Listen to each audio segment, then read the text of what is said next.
Today, we'll decode the pattern for UPSC Civil Service exam.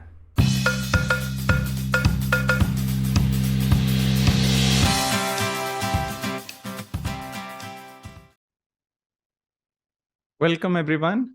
So today we'll know what is the exam pattern for UPSC Civil Services.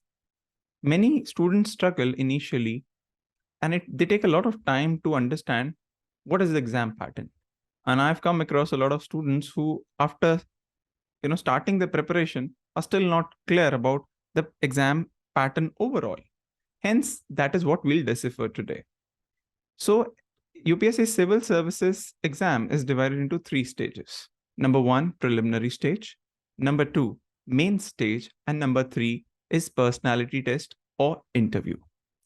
The very first stage is usually, its preliminary stage is usually conducted in a month of May, June. And on an average, 6 lakh aspirants sit in this stage. There are two objective type papers, paper 1 and paper 2. Both are of 200 marks and are of 2 hours each. Paper 1 is a general studies paper and it has 100 questions. And paper 2 is a CSAT exam, which is an aptitude paper, has 80 questions and is qualifying in nature. That means you need to score at least 1/3 in paper 2, which is CSAT, to qualify, and so that your marks in paper 1 should be calculated for going on to next stage. So this is all about the preliminary stage of the examination.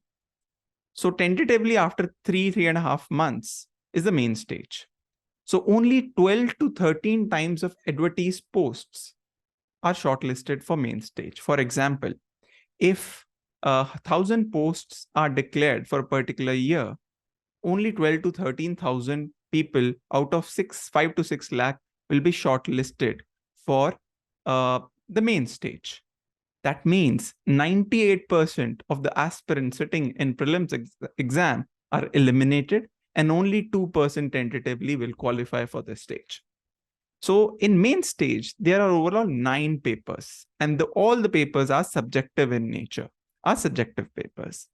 Now, 2 papers out of 9 are non-ranking type. That means they are qualifying in nature and they are classified as paper A and paper B. Paper A is an Indian language paper.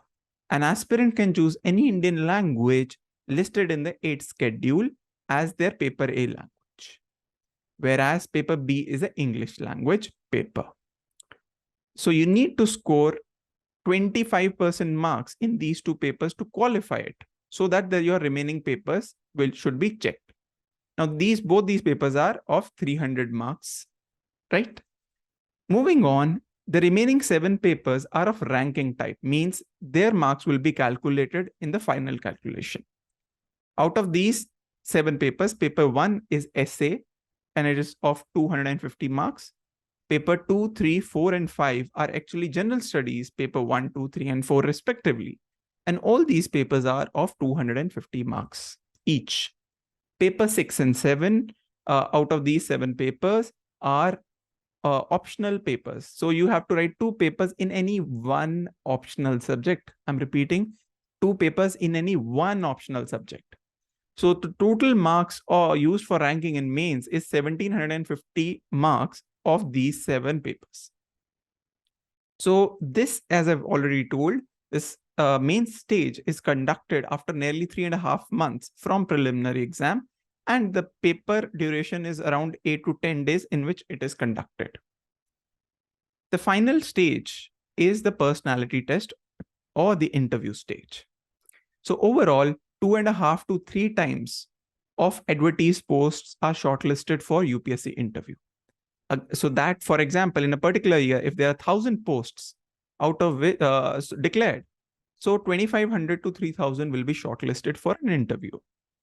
So the interview is for 275 marks with no minimum qualifying mark. So 275, so there is nothing called a minimum qualifying mark. Total score of mains will be calculated along with the interview score, and the final merit list is declared, which gives the final ranking list, right? This was all about the stages of the examination. I hope now you are clear with the pattern of the examination.